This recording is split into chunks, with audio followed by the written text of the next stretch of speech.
Mesdames, Messieurs, ces représentants des organes de presse, je vous remercie de votre présence à cette session particulière consacrée à la revue du portefeuille des projets financés par la Banque mondiale au Sénégal. Cet exercice s'inscrit dans un contexte particulièrement important et décisif pour notre pays. D'une part, nous préparons les prochaines assemblées annuelles du Fonds monétaire et de la Banque mondiale.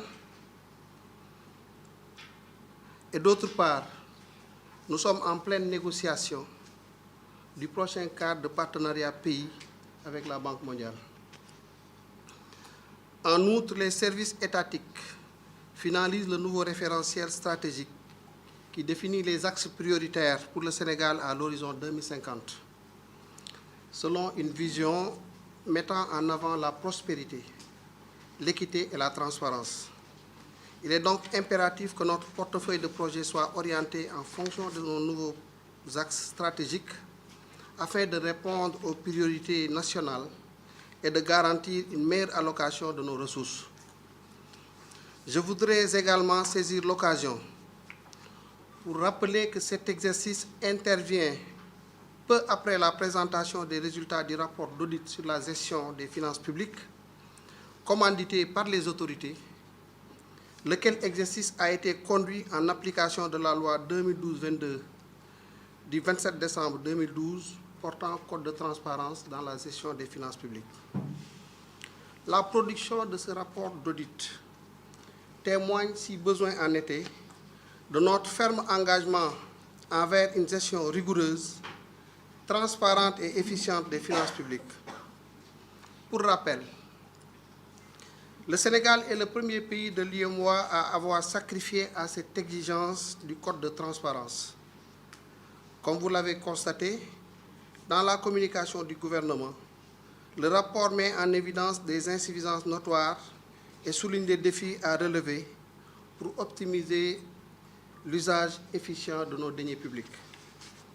D'ores et déjà, et dans l'attente de la réception des observations de la Cour des comptes, le gouvernement réaffirme sans équivoque sa volonté à améliorer la gouvernance financière et à renforcer notamment l'intégrité du cadre de gestion de la dette et du budget, afin d'éviter que pareille situation ne se reproduise par la mise en œuvre d'actions concrètes et bien identifiées.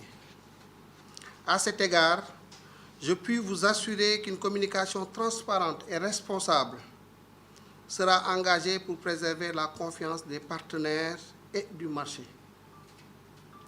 C'est dans cet esprit de transparence et de responsabilité qui a toujours fondé la crédibilité de l'administration des finances que nous entamons aujourd'hui la revue de notre portefeuille de projets avec pour objectif de garantir que chaque projet contribue de manière stratégique, tangible et productive à la transformation économique et sociale du Sénégal.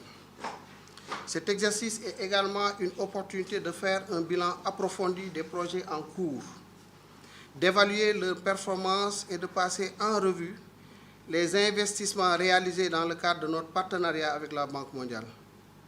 Nous devons veiller à ce que ces projets soient alignés non seulement avec nos objectifs de développement à long terme, mais aussi avec les besoins immédiats de nos populations, en respectant les exigences de performance et de transparence que nous nous sommes fixés.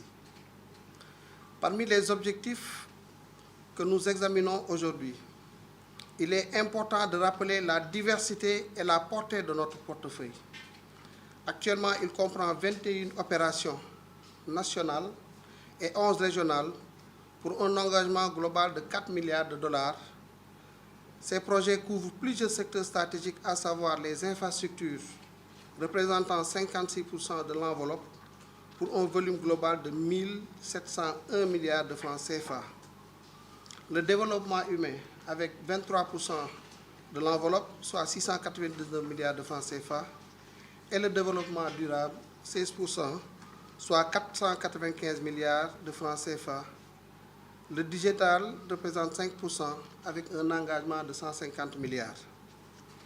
Cette répartition témoigne de la diversité des interventions, mais elle doit également être évaluée minutieusement à la lumière des priorités nationales.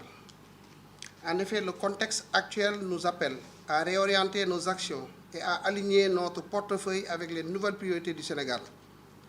La nouvelle stratégie nationale de développement 2025-2029, qui s'inscrit dans la vision Sénégal 2050, nous impose de revoir notre approche pour une transformation économique et sociale durable. Nous devons œuvrer à promouvoir un développement endogène, axé sur la valorisation de notre capital humain et l'émergence de pôles territoriaux compétitifs. Chaque projet, actuel ou futur, doit s'inscrire dans une dynamique pour assurer sa pertinence et son efficacité à long terme. Ce référentiel de politique publique représente notre boussole pour les années à venir et il est crucial que nos engagements financiers soient alignés à ces objectifs. Ceci m'amène à aborder une question cruciale, la gestion de nos dépenses publiques. À la lumière des évaluations menées, il est impératif de rationaliser les dépenses allouées au projet en les orientant davantage vers les activités qui ont le plus d'impact. En effet, notre responsabilité première est de préserver les ressources publiques, de les utiliser à bon escient et d'éviter tout gaspillage. Cela signifie qu'il faut envisager, lorsque nécessaire, la restructuration de certains projets ou même leur cessation si leur pertinence ou leur performance sont remises en cause.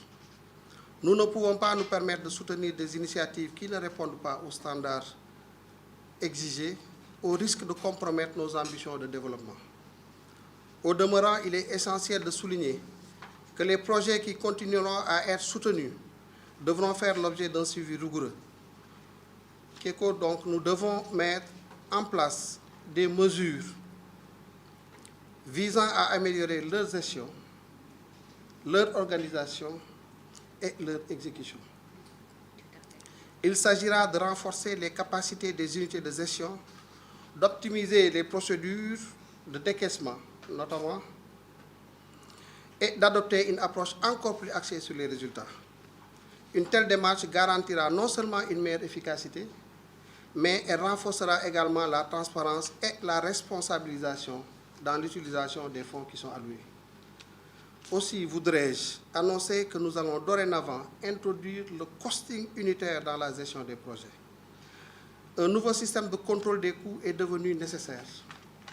Cela va consister à compter jusqu'à l'impact de chaque franc CFA investi.